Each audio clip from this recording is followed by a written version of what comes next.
پیغمبر صلی اللہ علیہ وسلم فرماتے ہیں 7 قسم کے لوگ ایسے ہیں کہ جو کل قیامت کے دن عرش الہی کے سائے کے نیچے ہوں گے.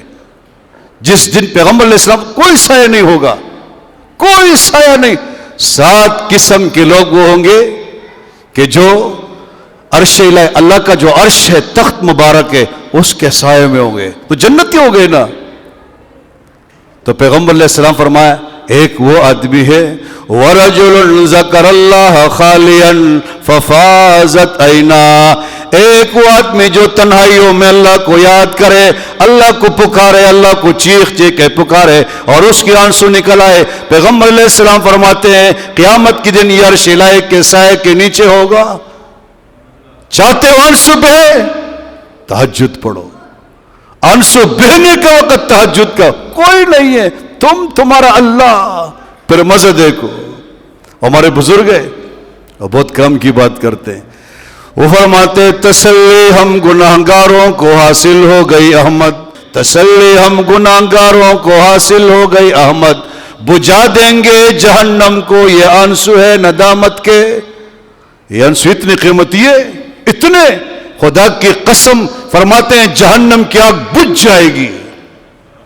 دنیا کا سمندر جہنم کی آگ کو نہیں بجھا سکتا, لیکن ایک آنسو کئی قطرے نہیں, ایک آنسو جو خدا کے خوف سے نکلا ہے جہنم کی آگ بجھا کے رکھے گا. اللہ. ہمارے بزرگ ہیں مولانا احمد علی لاہور رحمہ اللہ, کتنے بڑے بزرگ گزرے. شیخ التفسیر مولانا احمد علی لاہوری بڑے بزرگ ہیں, فوت ہو گئے. کسی نے کہا حضرت اللہ نے کیا معاملہ معاف کیا؟ تو کہنے والے نے خواب میں بتایا بڑے ویر تھے, بڑے بزرگ اور صاحب کرامت تھے, قبر پہ کھڑے تھے, فرمایا اس کو عذاب ہے, اس کو راحت ہے. یہ لاہور کی بات کر رہا ہوں, لاہور کی, لاہوری رحمت اللہ علیہ. فرمایا نہیں اس کا ذکر نہیں ہوا. رب کی عدالت میں پیشی ہوئی, عدالت لگی ہوئی تھی, میری باری آئی, رب نے کہا احمد علی, میں نے کہا جی اللہ. فرمایا دنیا میں اتنے روتے کیوں تھے, یا جڑلی صلاح کیوں روتے تھے؟